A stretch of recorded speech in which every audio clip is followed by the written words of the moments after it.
সভা অধিৱেশনৰ মুকলি সভা এই মুকলি সভা দি আমি বড় সমাজক আহ্বান কৰিছোঁ অনুৰোধ কৰিছোঁ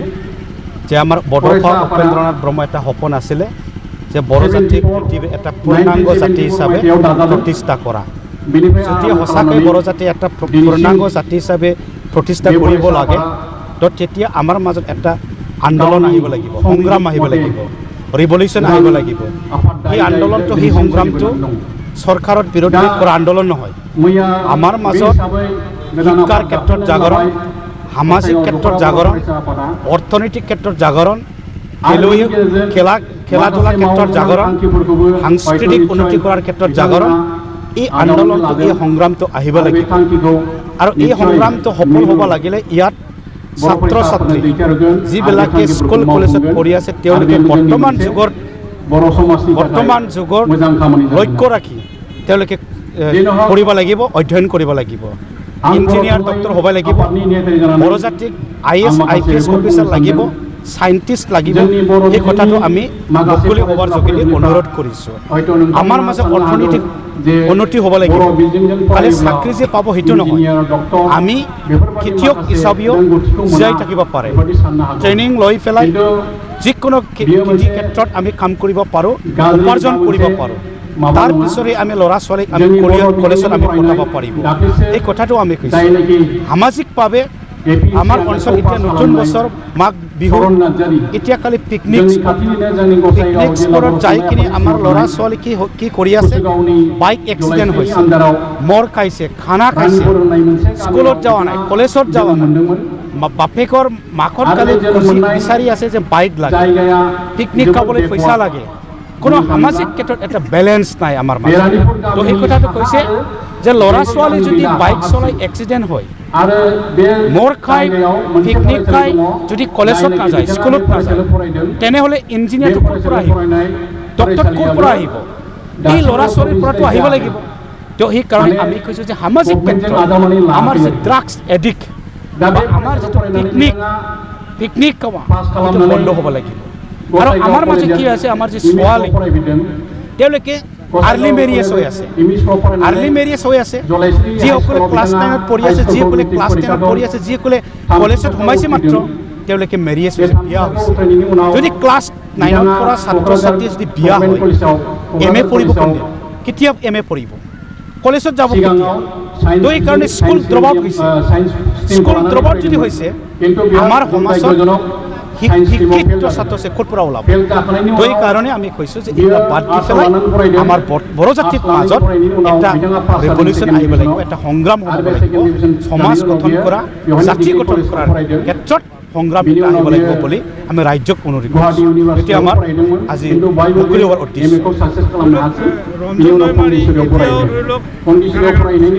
ৰঞ্জন দৈমাৰী কাৰাগাৰত আছে মানুহবিলাকে কৈ আছে ৰাজনীতিক ভাষণ দি আছে যে ৰঞ্জন দৈমাৰী চুক্তি হোৱাৰ পিছতো কিয় জেলত গ'ল ইয়াত প্ৰমোদ বড়োৰ চক্ৰান্ত আছে নাই বা UPPৰ চক্ৰান্ত আছে নাই বা কাৰোবাৰ NDP প্ৰগ্ৰেছিভ লিডাৰবিলাকৰ চক্ৰান্ত আছে নাই এইটো মিছা কথা কিয় মিছা কথা হাগ্ৰামায়ে ওলাব নোৱাৰে ৰঞ্জন দৈমাৰী জেলৰ পৰা আনিব নোৱাৰে ৰঞ্জন দৈমাৰীক কোনো চন্দন ব্ৰহ্ম প্ৰমীলা ৰাণী মিনিষ্টাৰ হ'লেও তেওঁক জেলৰ পৰা আনিব নোৱাৰে আজি প্ৰমোদ বড়ো BTRত চিফ হৈছে তেওঁৱে ৰঞ্জন দৈমাৰী জেলৰ পৰা আনিব নোৱাৰে আজি Gobinda Basumatary progressive NDP president আছিলে এতিয়া ডেপুটি চিফ হৈ গ'ল তথাপি তেওঁ জেলৰ পৰা আনিব নোৱাৰে কালি ক'ব পাৰিব ৰাজনীতিকভাৱে যে ৰঞ্জন দৈমাৰী কেছটো ৰিলেক্সেশ্যন দিয়ক আৰু যদি পাৰিলে ৰাজনীতিকভাৱে তেওঁক জেলৰ পৰা ওলাই আনক কিন্তু জাষ্ট দাবীহে কৰিব পাৰিব কিন্তু জেলৰ পৰা আনিব নোৱাৰে জেলত যদি আনিব লাগে সেইটো সম্পূৰ্ণ আইনৰ যদি আনিব পাৰে আইনে আনিব যদি আনিব নোৱাৰে আইনে এইটো আনিব এইটো হ'ল আইনৰ কথা ইয়াত কোনো কাৰো ওপৰত দোষ চাপি দিয়াৰ কোনো ইয়াত দৰকাৰ নাই ৰঞ্জন দৈমাৰীৰ যি মুক্তিৰ চুৱে কৰিছে বৰ্তমান BTRৰ চিফ সহিদিনা আমাৰ গৃহমন্ত্ৰী অমিত শ্বাহ লোক টেলিফোনে কৈছে যে আপুনি ৰঞ্জন দৈমাৰীৰ কেছটো ৰিলেক্সেশ্যন দিয়ক তেওঁক জেলৰ পৰা ওলাই আনক মই সেইকাৰণে আগত কৈছোঁ যে জাষ্ট অনুৰোধ কৰিব পাৰে দাবী কৰিব পাৰে কিন্তু জেলৰ পৰা ওলাব না নোলাব আইনৰ আফচোচ স্থিতি এতিয়াও যে ৰঞ্জন দৈমাৰী জেলৰ পৰা মুক্ত হ'ব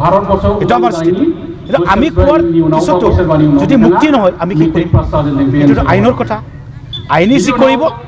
এইটোৱে কৰিব। আমি দাবী থাকিব যে ৰঞ্জন দৈমাৰী যিকোনো মূল্যত যাতে মুক্তি হয়, এইটো আমাৰ স্থিতি। নিখিল বড়ো ছাত্ৰ সন্থা 100% আশাবাদী, আমি 100% আশাবাদী প্ৰমোদ বড়ো সংগ্ৰাম কৰি অহা এজন নেতা। নিখিল বড়ো ছাত্ৰ সন্থাৰ তেওঁ 10 বছৰ প্ৰেচিডেণ্ট আছিল। ইয়াত আগতো বহুত পদত থাকি তেওঁ এপছত থাকি আন্দোলন কৰিছিল। সি এজন আন্দোলনকাৰী হিচাপে, সংগ্ৰামী নেতা হিচাপে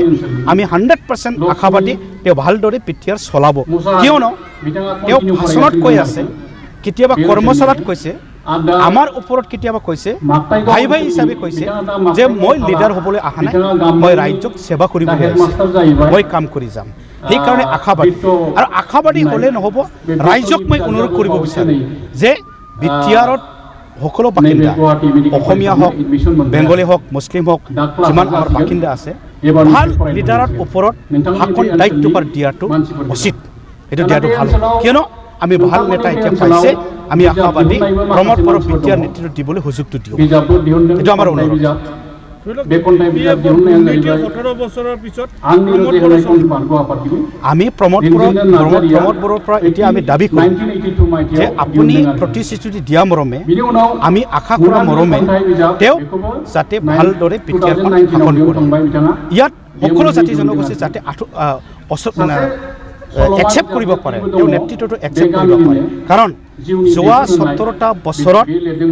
আমি ইয়াত উন্নতি হ'ব পৰা নাই। যদি উন্নতি হৈছে কেৱল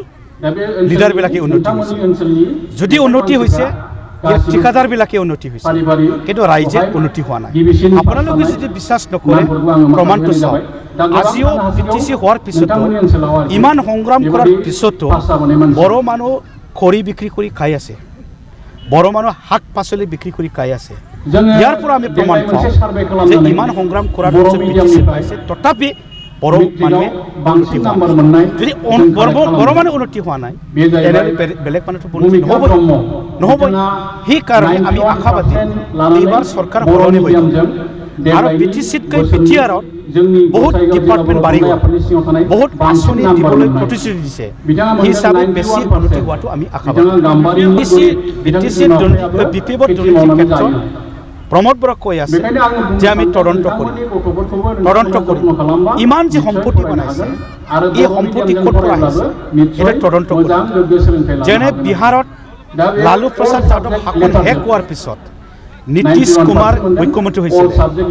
NDA নেশ্যনেল ডেমক্ৰেটিক এলায়েন্সৰ। নীতিশ কুমাৰে কিছুমান বিল্ডিং, মাটি, সম্পত্তিত চিজ কৰি পেলাই চৰকাৰৰ সম্পত্তি বুলি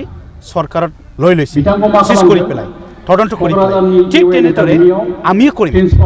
বা প্ৰমোদ বড়োক আমি অনুৰোধ কৰিম, নিখিল বড়ো ছাত্ৰ সন্থা, আৰু আমি আশাবাদী প্ৰমোদ বড়ো এইটো কৰিব যে পেট্ৰল পাম্প, যে কিবা বিল্ডিং, কিবা হস্পিটেল, এইটো লিগেল না ইলিগেল? ইলিগেলে যদি সম্পত্তি কামাই লৈছে, চিজ কৰিব, তদন্ত কৰাৰ পিছত এইটো চৰকাৰী সম্পত্তি হৈ যাব। এই কামটো আমি কৰিব লাগিব, তেতিয়াহে আমি ৰাইজক সুশাসন দিয়া বুলি আমি প্ৰমাণ দিব পাৰিম। আৰু সেইটো আমি নিখিল বড়ো ছাত্ৰ সন্থা হিচাপে প্ৰমোদ বড়োৰ ওপৰত আশাবাদী।